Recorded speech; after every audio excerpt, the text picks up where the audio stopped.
So you see this Rubik's Cube.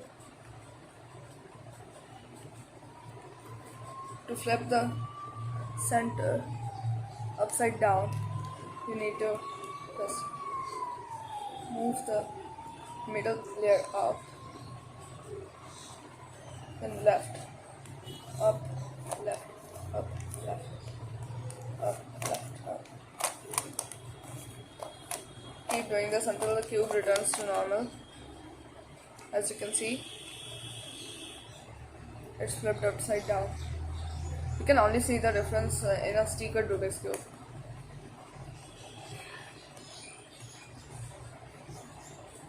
To flip it back, you need to just do it all over again.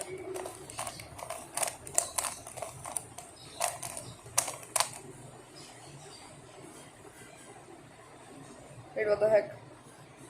Wait, just